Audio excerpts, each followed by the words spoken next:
Hello guys, welcome to more movie reaction. Guys हम देख रहे हैं मूवी महाभारत नरसिम्हा। गाइस बहुत इंटरेस्टिंग जो है इसकी स्टोरी चल रही है मूवी की। देखते हैं ये पार्ट, उसके बाद करेंगे डिस्कशन। अखंड, ये तुम क्या कर रहे हो? हम असुर हैं, असुर। ये सब तुच्छ खेल हमारे गुरुकुल में शोभा नहीं देता है। परंतु मुझे समझ नहीं आ रहा है कि मैंने ऐसा क्या अनुचित काम किया जो तुम इतना क्रोधित हो रहे हो। प्रहलाद, राजपुत्र वो होता है जिसका आचरण शक्तिशाली और ज्योतिर्मय हो। तुम्हारे जैसा इतना दुर्बल कोमल नहीं जो विष्णु जैसे अंधविश्वास में जीता हो। पर कोमल होने में क्या बुराई है? और विष्णु भक्ति कोई अंधविश्वास नहीं है। विष्णु को पूछते हैं ये लोग। पत्ते फूल फल खाते हैं। परंतु मित्र, फल खाने में क्या बुराई है? इसके तो दांत भी अलग है। बड़ी लज्जा का विषय हो असुर कुल के लिए। राजपुत्र होकर भी शक्ति का उचित प्रदर्शन नहीं जानते हो। एक निर्बल जंतु के प्राण लेने में क्या शक्ति प्रदर्शन है मित्र? मेरा पेट तो वैसे भी भर जाएगा। हम सभी जीव जंतु प्राणी उन्हीं की तो रचना है। उन्हीं के? किसके? अच्छा डरपोक के राजा, दुर्बल के प्यारे, हमारे राजपुत्र के ब्रह्म, परम प्रभु विष्णु। पूरा त्रिलोक हमसे डरता है और इस डर के कारण को तुम्हें भी समझना होगा राजपुत्र। हिंसा मेरा धर्म, हिरण्यकश्यप ही मेरा भगवान। ऐसे ही धर्म का पालन करना ही मेरा सौभाग्य।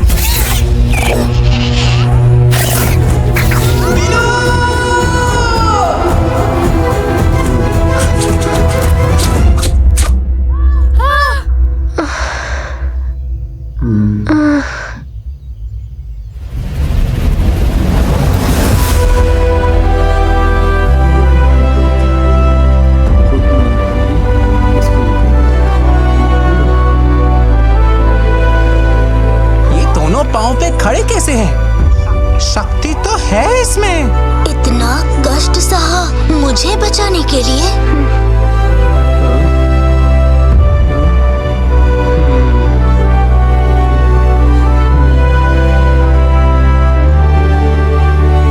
शक्तिशाली का कर्तव्य है दुर्बल की रक्षा करना, और राजपुत्र का ही धर्म है अपनी प्रिय प्रजा की रक्षा करना। कोमल हो, दुर्बल नहीं। राजपुत्र प्रहलाद, राजपुत्र प्रहलाद की जय, राजपुत्र प्रहलाद की जय, राजपुत्र प्रहलाद की जय।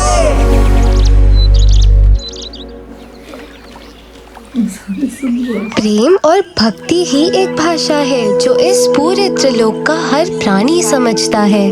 परंतु प्रेम और भक्ति को समझने के लिए हमारे हृदय का संपूर्ण समर्पित होना आवश्यक है। एक ही नाम जीवन के सारे कष्टों का समाधान है। ओम नमो भगवते वासुदेवाय। और हमारी नैया चल पड़ेगी प्रेम और भक्ति के पथ पर, जो है धर्म का पथ। कितना सुंदर है ये। यदि केवल ये सब सत्य होता। क्या हुआ बक्ष्या? क्या बात है, हमें बताओ। विष्णु की कहानी कल्पना में कितनी ही सुंदर क्यों ना हो, परंतु वास्तव में क्या?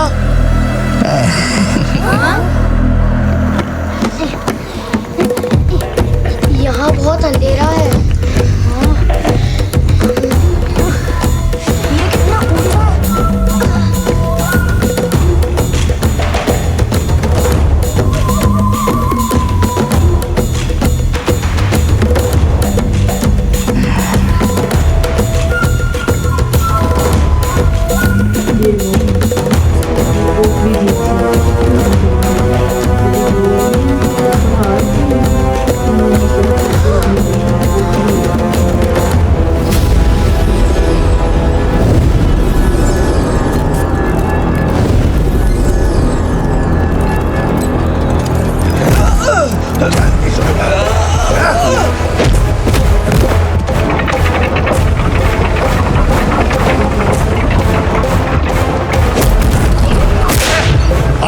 विष्णु की भक्ति। आंखें खोलकर देख लो। आज नहीं तो कल हमें भी इन्हीं सीढ़ियों से उतरना होगा।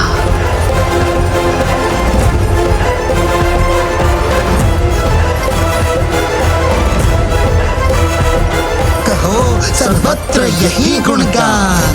विष्णु हे भगवान। विष्णु का नाम लेता है, हमारे शत्रु का नाम लेता है कुलद्रोही।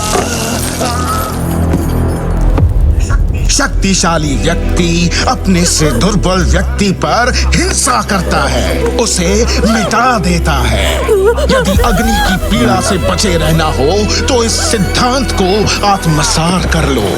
यही संसार की रीत है, क्योंकि हिंसा तो अनिवार्य है। माता, पिता, प्रियजनों को त्याग कर इसी अग्नि कुंड में अपना बलिदान देना ही हम लोगों का भाग्य है। अब ये सब झूठ है। हाँ, ये सब झूठ है। ये हत्यारे हैं। हत्यारे? इतने सारे ये बच्चे सब तुम्हें हत्यारे लग रहे हैं? अब एक ही उपाय है, अपने भगवान को छोड़ दो और गुरुकुल की शिक्षा को स्वीकार कर लो। राजपुत्र।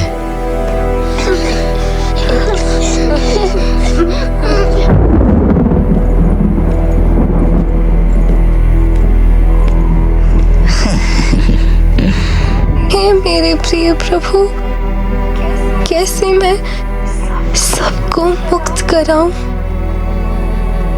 पथ दिखाएं।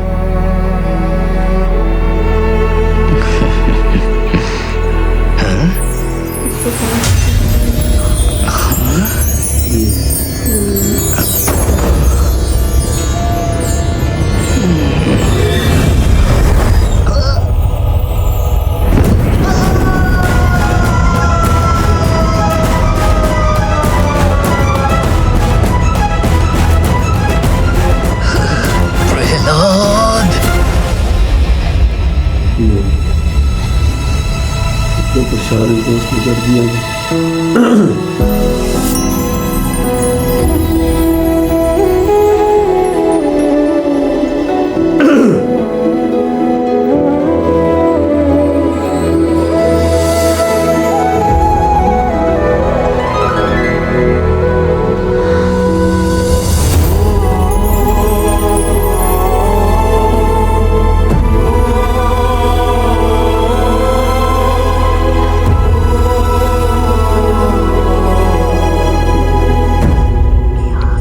संशय है? प्रहलाद ने जैसे हमें श्री विष्णु के बारे में समझाया, वैसे ही वो हमारे राजा को भी समझाएगा। अगर हमारे राजा भगवान विष्णु से शत्रुता छोड़ देंगे तो हम सब बच जाएंगे। तुम्हारा जीवन आज से केवल कष्ट और कांटों से उलझा हुआ रहेगा, क्योंकि सच तो ये है कि विष्णु भी यही चाहता है। भक्त और देवताओं को बचाने के लिए तो वो कभी नहीं आया, तो एक 5 वर्ष के असुरकुल में जन्मे बालक के लिए क्यों आएगा? तुम संपूर्ण अकेले रह जाओगे भक्त प्रहलाद।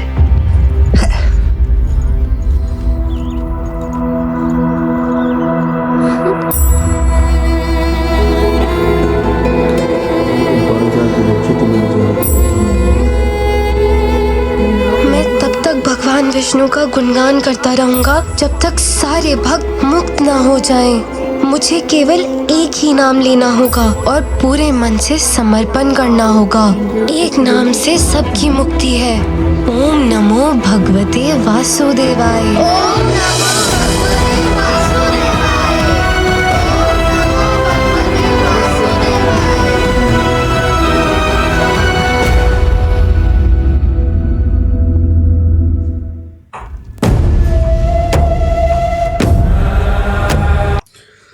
सो गाइस, ये पार्ट हुआ एंड। देखें यार कि बच्चा जो है वो लोगों को जो है गॉड की हकीकत बताने में मसरूफ़ है, लेकिन कहीं ना कहीं उसको रुकावटें जो हैं वो आ जाती हैं। क्यों? सबको उसने बताया एक पहले जो है उसकी मजाक उड़ा रहे थे सब लोग, और वो जो जानवर आया और उसके साथ उसने छेड़ा और उसने जो अपने कांटे हैं वो मारे, और उसने जो है एक बच्चे की जान बचाने के लिए अपने जो है वो पीठ के ऊपर जो है वो कांटे जो है वो खाए, और वहाँ पे वो सारे जो है उसके हो गए कि यार ये देखो कि अपने जो है लोगों की जो है ये सेवा करने के लिए अपनी जान इसने जोखिम में डाली है। जो बहुत ज़्यादा बच्चा बोल रहा था कि नहीं हमारे जो भगवान है तुम्हारी मूर्तियाँ किसी काम की नहीं है, ये है वो है, हमारे भगवान तो दूसरे हैं, और वही जब उसने अपने पीठ पे खाए हैं तीर, वही सबसे पहले वही उससे आगे गले उसने लगाया, और उसके बाद जब वो इकट्ठे हुए हैं तो एक और उनको आ गया बच्चा, और उसने उसको कहीं अंधेरे में ले गया और लोगों का हाल दिखाया कि ये जो है ये गार्ड को मारने वाले थे, ये विष्णु को जो है वो मारने वाले थे, और इनका ये हाल हुआ है, आप सबका भी यही हाल होगा। हाँ क्या तरह के तुम और से देख लो, ये सीढ़ियाँ जो हैं तुम लोगों को भी उतरनी चढ़नी पड़ेगी। और ये बच्चा जो था तो उसने फिर से अल्लाह ताला दुआ मांगी अपने भगवान से कि मुझे तो इतनी शक्तियाँ कि मैं इनमें किस किस को समझाऊँ, मैं कैसे समझाऊँ। एकदम से फूल आ गए उसके भी। वो पोटली जो मैं कह रही थी ना, वो जो दो जो पढ़ा रहे थे ना जिस टाइम बच्चों को क्लास हो रही थी, उस टाइम पे ना इस बच्चे को पोटली दो रेड कलर का कपड़े में थी कोई चीज, हाँ वो उसके हाथ से गिरी है, जब उसके ऊपर मतलब वो फूल उसकी तरफ आए, जब वो परेशान था, रोशनी पड़ी है। तो देखें मतलब कि अभी भी उसको जो है वो बच्चा वो डरा के गया कि जो है कि तुम 5 साल के बच्चे हो, तुम्हें बचाने के लिए कोई नहीं आएगा, जब इतने बड़े बड़े लोग जो हैं उनको बचाने के लिए वो नहीं आया तो तुम्हारे लिए तुम्हारा जो है वो शर जो भी है वो कांटों से उलझा हुआ है। तो देखते हैं गाइस क्या होता है, किस तरह से आगे चलता है, अपने मतलब कि बाप को सीधा करेगा या फिर खुद बाप की पीछे चल पड़ेगा, देखेंगे नेक्स्ट बार। उसके बाद करेंगे डिस्कशन। चैनल पर नहीं हो तो सब्सक्राइब कर ले, वीडियो को लाइक कर ले। तो टेक केयर, गुड बाय।